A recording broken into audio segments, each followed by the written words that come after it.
Hey! Ça fait un bout. Donc, pour ceux qui me connaissent pas, je m'appelle Chad Verly. Et pour ceux qui me connaissent, vous devez vous dire, Chad, ça fait 3 ans que t'as rien mis en ligne. Eh bien, savez-vous quoi? Aujourd'hui, je viens remédier à ça. Mais avant que je vous parle du futur de la chaîne, j'aimerais ça vous parler de où est-ce que je suis rendu professionnellement et artistiquement, parce que vous allez voir, les deux sont pas mal reliés. C'est parti!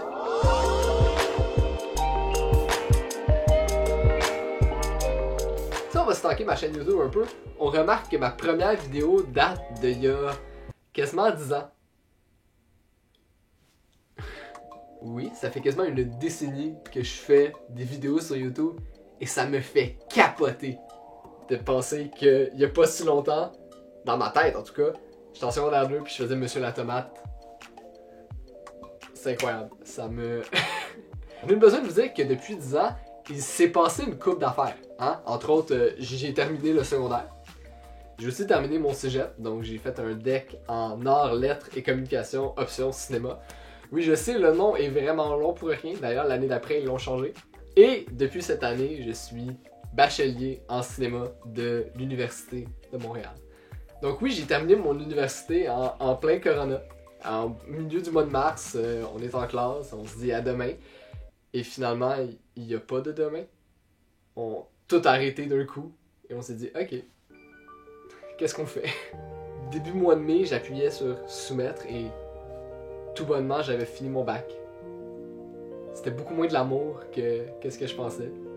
Pas eu de party, pas eu d'accolade, pas eu de photos formelles avec la toge puis le petit poil. Ok, je m'en suis fait une. Oui, ça s'est fini un petit peu bizarre, mais j'ai mon bac maintenant. Parallèlement à ça, j'ai jamais arrêté de créer.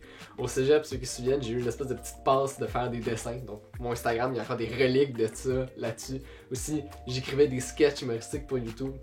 Rendu à l'université, j'avais des contrats plus sérieux, côté professionnel. Donc, je créais du contenu pour des particuliers, je créais des publicités. Et l'été, ça fait maintenant 5 ans que je travaille dans un camp de cinéma dans le lieu Sainte-Rose à Laval, où est-ce qu'avec les jeunes, on écrit un film et on tourne tout dans la même semaine. Tellement qu'en 2019, je me suis dit, hey, il y a une gang que ça fait 3 ans que j'ai. Pour moi, c'est la crème de la crème des jeunes qu'on a eu. Et on a tourné un film qui s'appelle Le Zeitgeist se vit mieux à deux. Donc c'était mon premier vrai court-métrage que je réalisais. Et malgré que les ressources étaient limitées, que l'équipe aussi était assez petite, je suis excessivement content de ce que ça a donné. D'ailleurs, je vous l'ai mis dans la description si vous voulez aller regarder ça. Ça a duré une 20aine de minutes.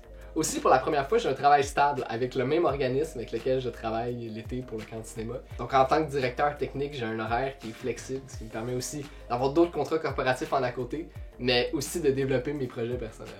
Bien sûr, au travers de tout ça, j'ai aussi fait de la photo un petit peu à gauche, pas à droite, mais jamais aussi sérieusement que depuis un an. Parce que même avant le corona, sans rentrer dans les détails, je dois vous avouer que ça filait moyen. Je me suis dit, ok, qu'est-ce que je peux faire pour me remonter le moral? Et j'avais des amis à l'université qui faisaient de la photo pellicule. Et ça donne que depuis que je suis tout petit, je collectionne les vieilles caméras. Donc, j'ai pris la Minolta que ma tante m'avait donnée il y a de cela jadis fort longtemps. J'ai mis une pellicule dedans, sans trop d'attente, et je suis allé prendre des photos. Et pour moi, ça a été excessivement libérateur de juste se dire, ok, ça se peut que ma photo elle soit floue, ça se peut que les couleurs soient pas comme je le veux, ça se peut qu'elle soit mal cadrée, ça se peut plein d'affaires et que je le sache pas sur le coup. Ça a comme enlevé une espèce de pression, c'était libérateur. Donc toute cette leçon d'acceptation de l'imperfection, ça m'a beaucoup aidé dans la vie en général. Et ce que tout ça m'a fait réaliser, c'est que j'avais un besoin inhérent de créer.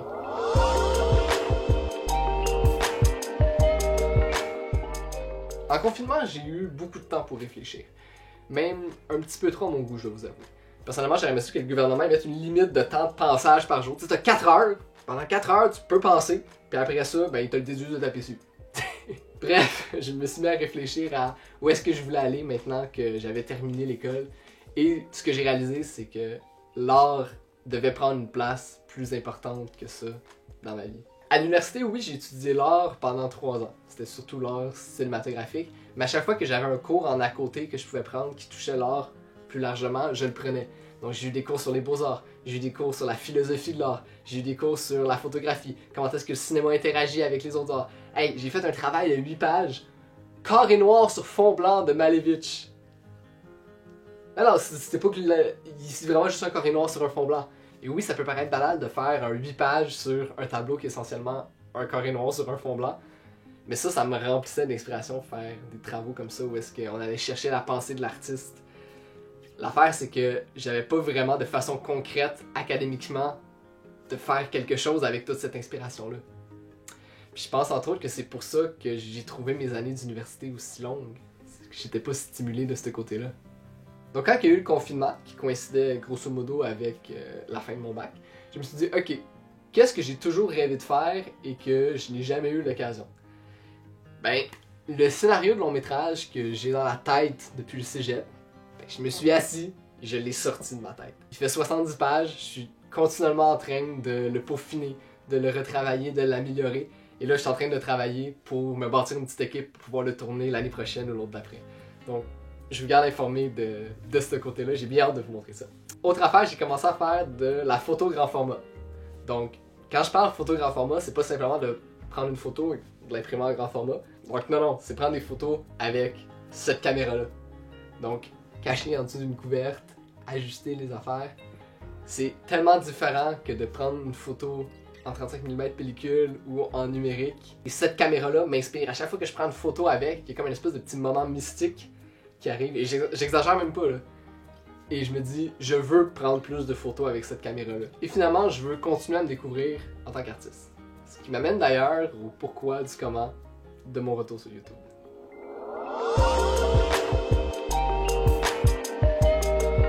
Ce que je vous propose dans mes vidéos, c'est d'embarquer avec moi dans ma quête de savoir c'est quoi être un artiste à notre époque.